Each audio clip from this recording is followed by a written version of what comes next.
Hey y'all, welcome back to my channel. I'm Cherie, the creator behind I Read Black Books, and I just want to start by saying thank you. The response to my beloved video honestly meant so much because I was not expecting that level of engagement. Reading through all of your comments was such a grounding experience. So many of you connected with my literary analysis, and I'm really grateful for that.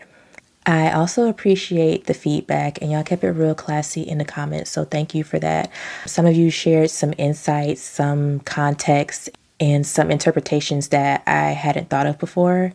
So reading through the comments was like a learning experience for me. I really feel like I learned something new about the literary world just from the comment section alone, so thank you.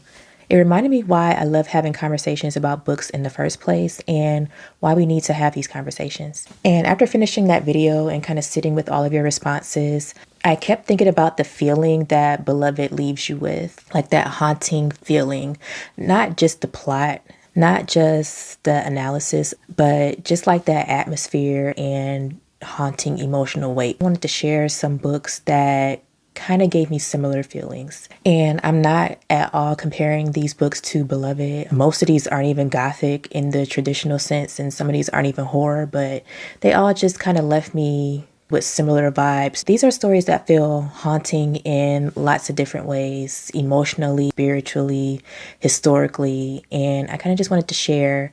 And if you've read or just finished Beloved and you're wanting something that carries that same weight, then these might be a good place to start if you haven't read them already. But before we get started, make sure you subscribe to my channel, like this video, and leave me a little comment below. And so the first book is The Good House by Tanana Reeve. And The Good House opens with tragedy. We know from the beginning that something terrible happened, but instead of us constantly or immediately asking what happened, we're asking why that happened. Instead of it feeling like we're intentionally being left in the dark, kind of like in Beloved, Tanana Reeve in this book, she circles back and fills in that silence. She fills in the gaps, kind of like in Beloved as well. But I would say this one is done in a more linear way. It's easier to follow than in Beloved, where the narrative was kind of back and forth, up and down, going around in circles. This one felt more linear, but we are still watching the past unfold through the actions of the main character in the present. So there are multiple timelines in this book as well. 124 in Beloved was kind of like the center of the haunting. And also in this book, The Good House, I like that the book has a central focus on the house, and it kind of almost makes the house feel like a character. If what stayed with you in Beloved was the feeling of a house sitting at the center of everything, then you'll definitely enjoy the way this one delivers that same thing. But in my opinion, it's a little scarier. So next is Creatures of Passage by Morora Yejide.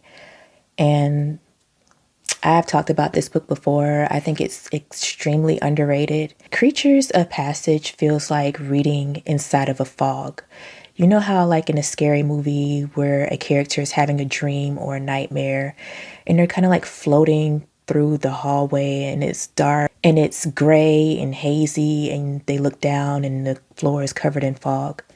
That's how reading this book feels. Everything feels hazy and unclear in this book, and it's a little bit disorienting, but it's extremely atmospheric. But the writing in this book is absolutely beautiful. However, the story is pretty tragic. And by the way, there are trigger warnings in all of the books that I'm going to talk about in this video, but there is a major trigger warning in this book, so please make sure you are aware of that before you read this book. This is a supernatural dystopian book with some Egyptian mythology woven in. It may not be gothic in the traditional sense. I don't know. It's been a few years since I've read this.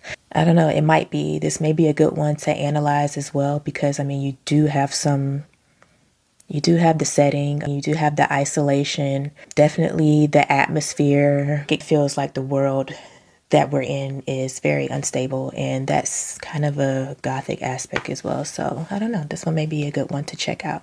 Time of the Locust, also by Morora Yejide. This is the epitome of melancholy to me because it just pulls you in and you are just trapped in the sadness and the melancholy of the characters in this book. Every character is isolated.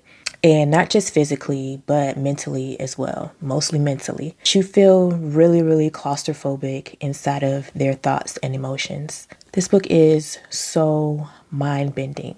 Like Beloved, it starts at kind of the end, but then circles back to how everything unraveled. One of the main characters in this book is living with a pain and a secret that she can't talk about openly. Another character physically cannot speak about what's going on inside of their head. And a third character, they can't talk to anyone at all. They are in solitary confinement. All of the silence in this book is its own kind of terror. This is not a horror book, but it just feels terrifying to be trapped in your thoughts like that all the time. So this book really altered my brain chemistry, and it really opened my eyes to the disorder that one or maybe two of the characters in this book has. Okay, so Kindred uses time travel as its supernatural element, but this is not the whimsical Back to the Future fun and adventure time travel. The time travel in this book is horrific. What really connects this book to Beloved for me is, again, the past not staying in the past. In Beloved, we see that the past manifests itself as something physical in the present, but in Kindred, and you know if you read it, the past literally and quite violently drags the main character back into slavery, and she has to survive it. So already we are seeing the past and the element of women in distress. But this is also a very emotional read. There may be some of the sublime in this book as well, because first, the main character's feelings are very overwhelming when she finds herself where she finds herself. And you as the reader, you're on this journey with her and you are feeling everything that she's feeling. Even the physical parts where she tried to come back through that wall fully intact, like you felt that. But this one definitely has some similar elements. The one that sticks out the most is how a history or the past is affecting the present. I haven't finished The Street yet. Well, I'll probably be finished with it by the time this video is uploaded, but as of right now, I haven't finished it yet. I'm intentionally taking my time with this one, just like I took my time with Beloved, because I really want to study and just sit with this book for a while, because it's showing some very strong Gothic elements. This writing is very, very Gothic, and I don't think it was intentional, but it just feels very chilling. This is some very haunting writing, and it's a very haunting story.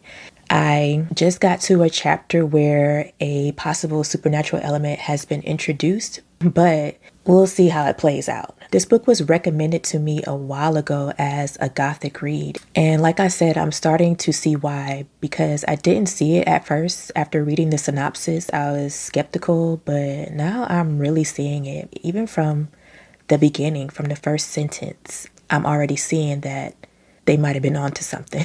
So thank you to whoever recommended me this a while ago. I think it was on TikTok. I'm glad I kind of waited till I was in this place of reading more intentionally. There is a line about being haunted by the fear of not being able to pay your rent that has really stuck with me so far in this book, because it describes this book perfectly.